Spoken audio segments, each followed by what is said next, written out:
What's up, everybody? It's Mike B with Bombero Bus, and today we're finally going to move forward with this 1800cc build for the 1965 VW.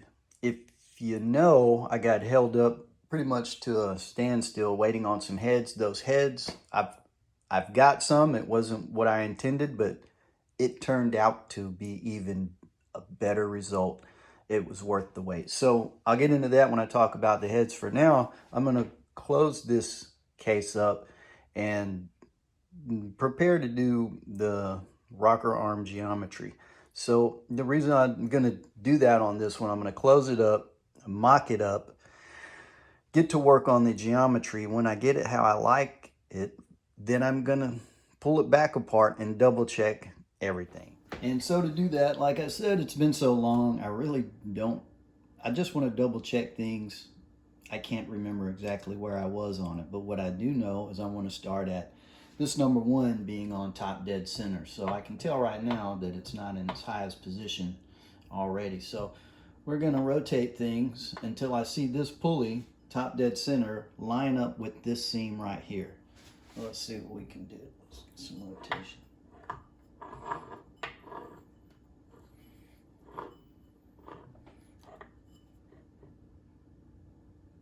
Okay, the pulley is saying top dead center, and here we can see number 1 fully extended. So let's make sure we're on the number 1 and not the 3. One thing that's sticking out already is these cam lobes here are pointing up, and we know if it was on number 1, those should be pointing down into the case. So just to verify, I'm going to look in here at my distributor drive, and the smaller half moon is towards the front of the engine. So we're definitely on number 3. So let's keep rotating it around.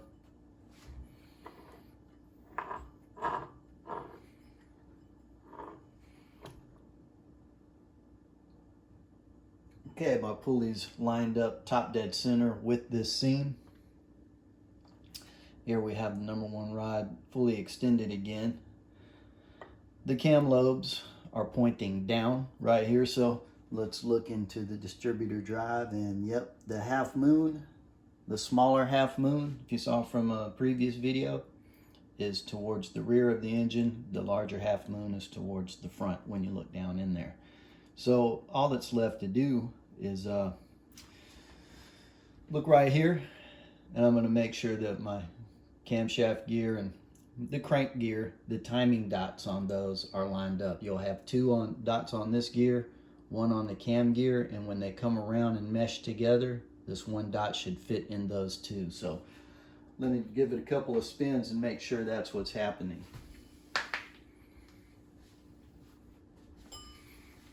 Okay, I'm going to come around until I see this timing dot line up in the center of those 2 timing dots. And it does. So we'll go right back to the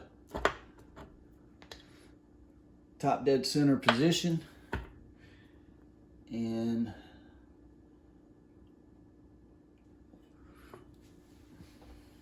we know that all that is good to go. So what I'm gonna do is I'm gonna go ahead and drop the dizzy in here so that when I'm spinning it around, you know, this drive gear doesn't move up or down, and then we'll pick up from there. And here's the distributor we're going to use, so let's see if we can get it in and secure that drive gear before we move on.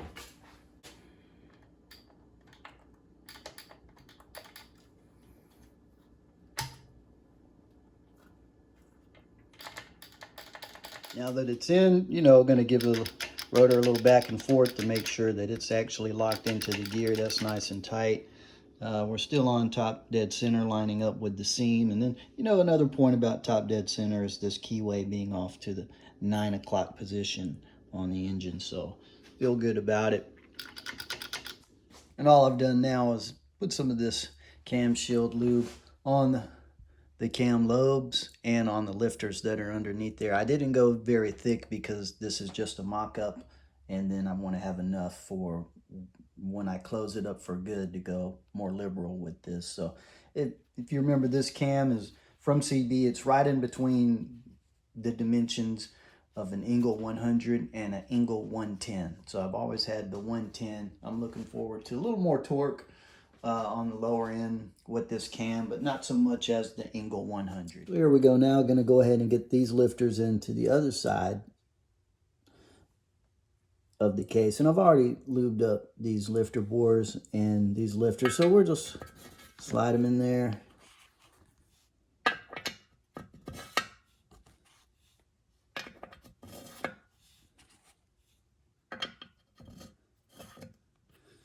And then, of course, I'll put some of the cam lube on there, and I'll show you how we're going to keep this those lifters from falling out when we lift it onto the other half of the case. For me, I just have these paper coat hangers. I don't have the actual tool. There's an actual tool for that. So we'll come around from the other side and stick them through the lifter bores, clip them, and just let the tension hold those lifters in. All right, that's got them.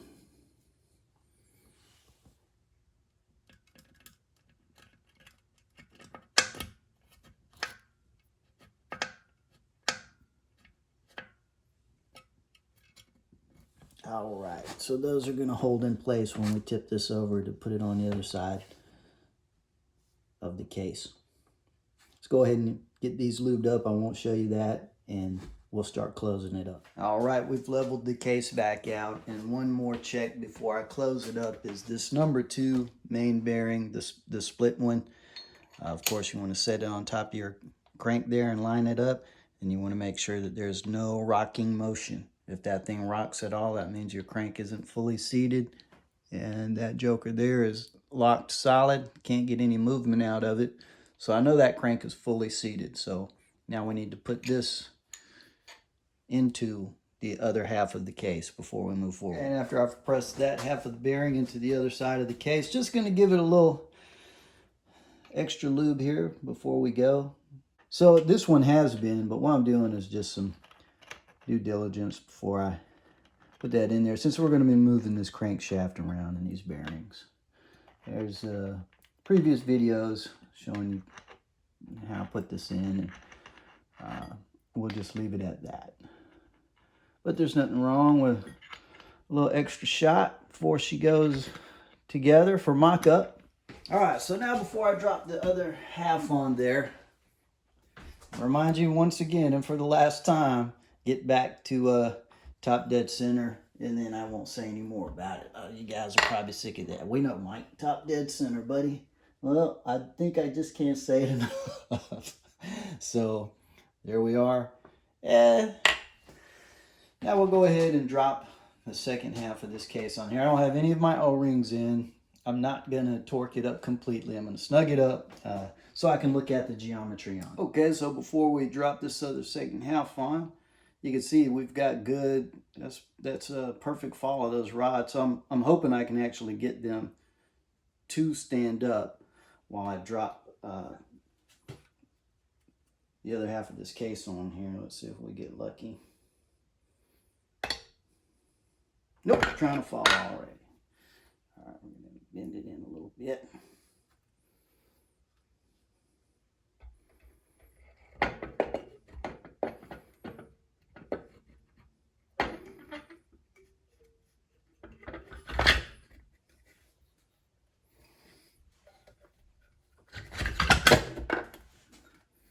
Okay, I like it. I snuck them in there.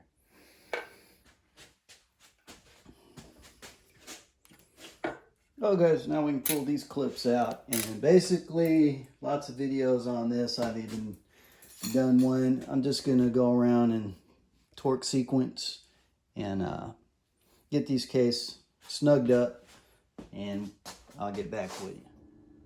All right, there it is, mocked up. I've put the new heads on there. I'll talk about them in the future. They're the GTV2s instead of the L3s that I wanted, and there's a reason that I have these instead. And I'm glad it worked out that way. So, I guess real quick, got this CB oil pump on there. It's the Maxi Flow, and it's going to send oil out to an external oil filter and then back in. And I'm also going to have this 1.5 quart thin line sump on the bottom, and altogether that'll be about 2 extra quarts of oil to help keep this thing cool, but I'll get into all that later as we get to it. For now, I got to build this rocker shaft. This is the solid shaft rocker I'm going to use. This is an old stock one, and I'll be borrowing these stands and using them on here, and same with the stock rocker arms. The only difference is I'm going to put these swivel feet. They're not swivel feet. The empty ones, they're the scat swivel feet adjusters. So I'm going to put those on there and try those. I've never run them before. We'll see how it goes. But all that's in the future. Just wanted to give you my thoughts on mocking this up to get this far. And don't forget, when I'm done with this geometry, I'll take it apart, retorque the rods, and just check everything over, relube the cam lobes and stuff like that. So, hey, if this video helped you out, don't forget to like and subscribe. I also got Bombero Surf VW on Instagram because I'm making shaped surfboards, and that page kind of blends VWs and surfboards. But you know, our group that we ride is Rat's Revenge. So Rat's Revenge is also on Instagram, so you can check those out. But I hope this helped. If it did, don't forget, hit like and subscribe.